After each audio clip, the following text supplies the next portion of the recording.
the end of the day, a weird ass bitch knows who a weird ass bitch is. People know when they weird ass bitches. And you knowing that you're a weird ass bitch can not only save your life, but save somebody else's life.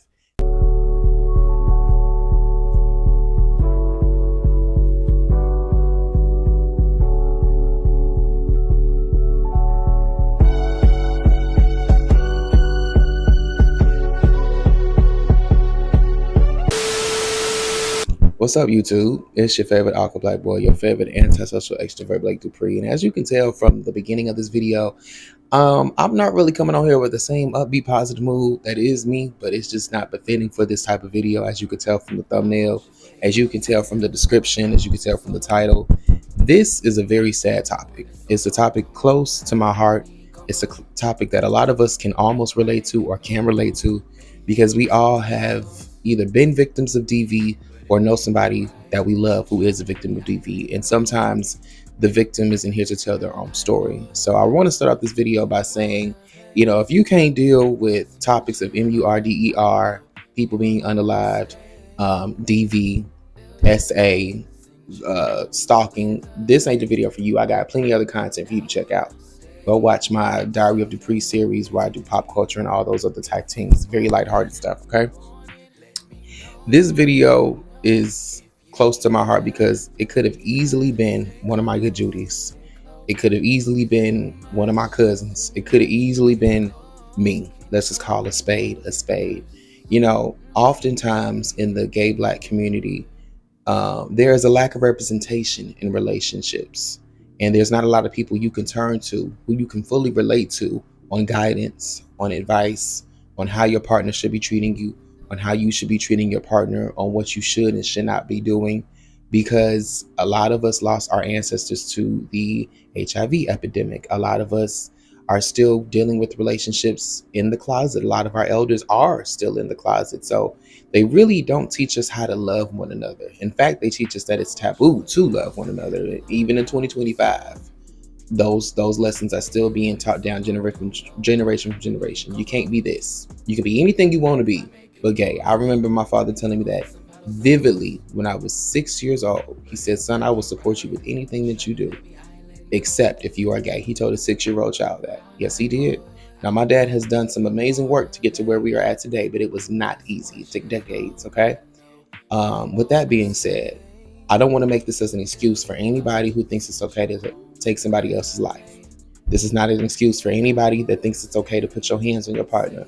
This ain't an excuse for any of that bullshit that deep down in your heart you're not supposed to be doing to another human being, period. I just understand that a lot of us look for love, and when we find what we think is love, we try to hold on to that, and it often can lead to our demise. And that is not me victim blaming, because this man should still be here. He was here this time last week, and this man's name is Rashawn Gray. Rashawn Gray was a queer Black man just like me, doing his thing, living his life, letting life live. He was 37 years old, I believe, or in his 30s. And he was making posts on Facebook like so many of us do. And I want to play this news clip real quick. A New York man is in jail accused of a murder in Pitt County. Warren say Matthew Warren was arrested yesterday for the killing of 36-year-old Rashawn Gray. A sheriff's office report says the murder happened shortly before 3:30 a.m. on Sunday. This is in the area of Roundtree Road outside of Ayden. The 27-year-old Warren is being held without bond. A sheriff's office spokesperson says more information on the murder is expected to be released later this afternoon. So y'all just heard that. Now, I want to also read an article from Pitt County, North Carolina on the matter, on the situation. Yeah, so the article titled "New York Man Charged in Pitt County MURDER" from the WITN web team. Warrants say Matthew Warren of Buffalo was arrested yesterday for the killing of a 36-year-old Rashawn Gray of Charlotte, North Carolina. The Pitt County Sheriff's Office says the murder happened shortly before 3:30 a.m. Sunday near Abbott Farm Road and Roundtree Road outside of Ayden. Deputies say they initially got a call about suspicious people in the area. Deputies saw two men leaving nearby woods, and they were detained. While investigating the two men, deputies say they found a man unalived who was pinned underneath a vehicle in the road. Deputies say the cause of the man's death is still under investigation, but the matter of the death is a homicide. They say a preliminary investigation suggests that Warren and Gray, who knew each other, had a dispute before the man was Killed. Y'all know I can't say this shit because of YouTube. The other man, Bobby Joyner of Greenville, was charged with accessory after the fact of murder. His arrest warrant says the 24-year-old Joyner helped Warren by not promptly calling for emergency medical assistance or law enforcement. The 27-year-old Warren is being held without bond, while Joyner has a $250,000 bond. Once again, that was from the WITN news team up in North Carolina, y'all. So, a lot to unpack there. First off, 3 lives ruined. 1 is gone and 2 are ruined, period. Whether that man meets his bond or not, I highly doubt he will. His name will forever be etched in history as somebody who was associated with the unaliving of an innocent black queer man. The second life ruined is the young man who obviously did the boyfriend in the situation. Rashawn Gray was just posting about him finding his person and finally finding the one. And the more I look into his previous posts, because I do my research, the more I'm pretty much convinced that his boyfriend got a hold of his Facebook page and was posting on his behalf. And that's the story in my heart that I would like to stick with, because if that is not the case, it is so eerie to see somebody post about finding their true love and finally finding that person just to be unalived by that person a couple days, if not less than 24 hours later. Um, Finding love in this digital age, when gone wrong, is so eerie because we see that shit in real time. There's a Netflix documentary on a young lady who was a YouTuber, white lady, of course. Of course, her name is, etched in the mainstream world, and she gets a documentary and think pieces, and countless media sources pick up that story. But I remember she was unalived in, I believe, a canyon, or it was somewhere out west by her boyfriend, and her death was basically broadcasted almost in live time, and she get a Netflix special. I know this young man, Rashawn Gray, is not going to get that. But baby, I will say your name. I will say rest in peace once again, and I will platform your untimely, unfortunate demise on my channel so that this can be something for us to take note of and send condolences, one, but also take this as a learning lesson to a be careful, y'all. I feel like we live in the freaking 1980s. I feel like every day is an episode of Pose when it comes to this administration, when it comes to the lack of support from not only our community, but our government. We're losing resources, we're losing civil support, we're losing civil rights. And anytime something happens to black folk, it is magnified when it happens to black queer folk, because we are often ostracized by our own community. And it's a very, very lonely life to live. And because of this loneliness, we often settle for less, and we often ignore red flags when given affection. We often ignore the signs that we should not be messing with whoever we messing with because of intimacy. Oh, he treat me good sometimes. He may beat on me, but who else am I gonna find? Or he may cheat on me, but everybody cheats. Or he dogs me and uses me, but who else is gonna hold me when I need to? Who else is gonna love me what I think is love when I need that love? And I'm not saying that this happened in this situation, but I have noticed that a lot of the girls, out of desperation and loneliness, self included, will ignore blatant red flags and become victims of something that they should have never been a part of to begin with.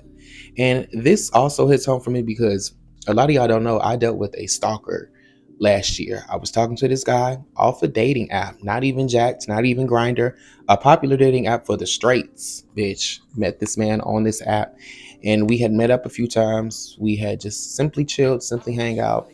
Nothing physical happened, but we were just talking. Turns out this man was studying my every move. This man studied me every single time that we linked up, so much so that when he got the opportunity to do so, the nigga stole my phone. Not only did he steal my phone, he got into my phone. I never gave him my passcode.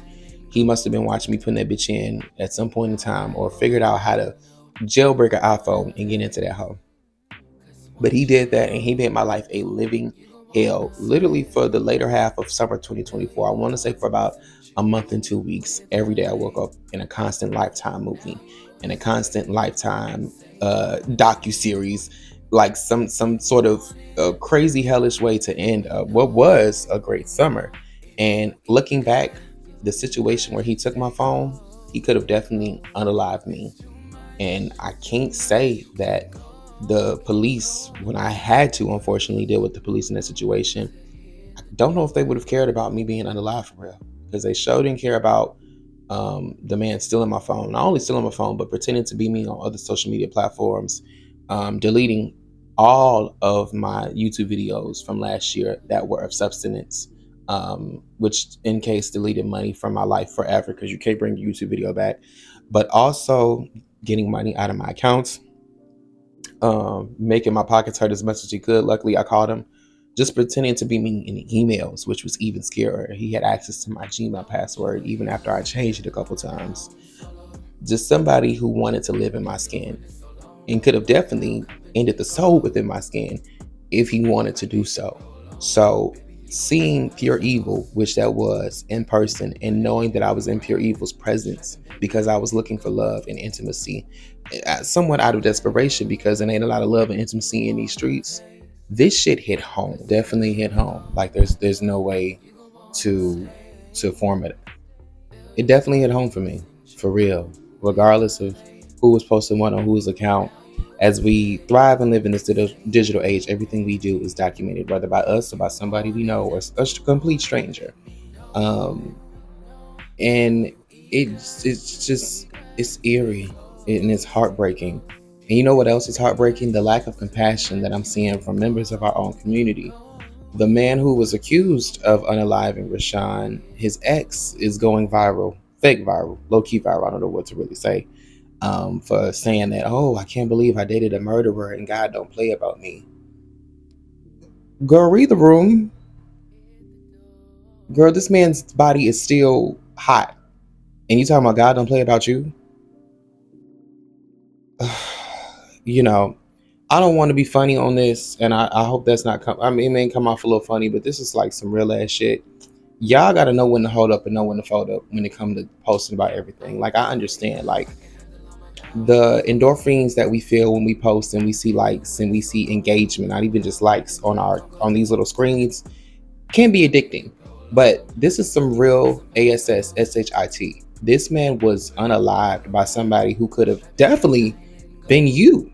You dated the same person. Is this not eerie? Is this not, scary? Is this not humbling? Is this not a human moment? You didn't even say rest in peace to the young man who lost his life by your ex-boyfriend, who there is a video going around of you fighting him.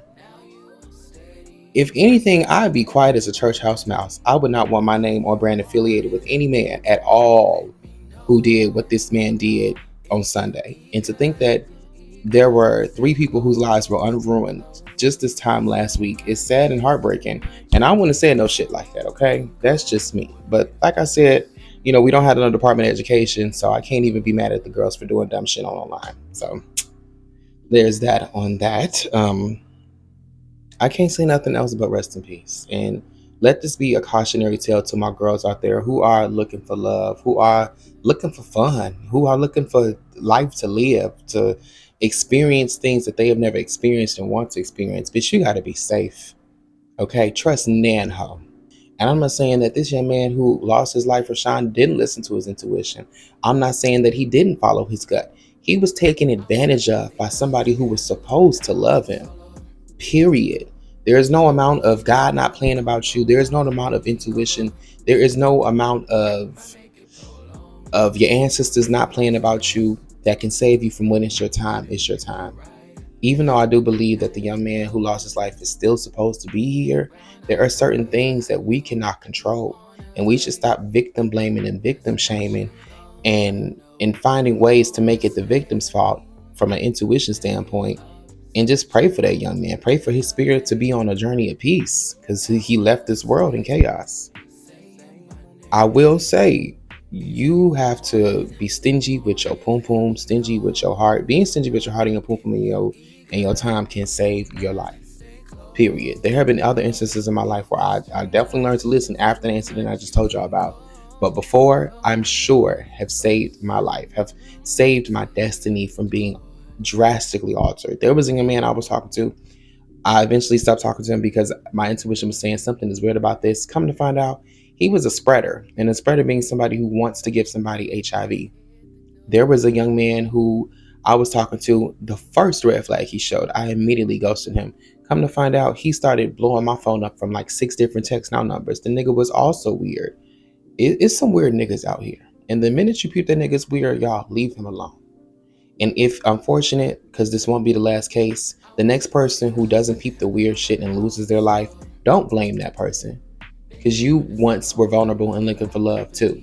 And it just so happened it worked out for you or it didn't work out for you, but you still have your story to tell and they don't. So it's not their fault. In other words, y'all, stop being weird. Okay? If you know you're a weirdo, if you know that you can't handle a relationship, if you know that you're not ready for that type of love in your life and that type of scrutiny that comes with being loving and out loud, don't do it. If you know you can't handle your liquor, don't do it. If you know that at the end of the day, a weird ass bitch knows who a weird ass bitch is. People know when they weird ass bitches. And you knowing that you're a weird ass bitch can not only save your life, but save somebody else's life. Be a weird ass bitch in the privacy of your own home. And that's all I got to say about that.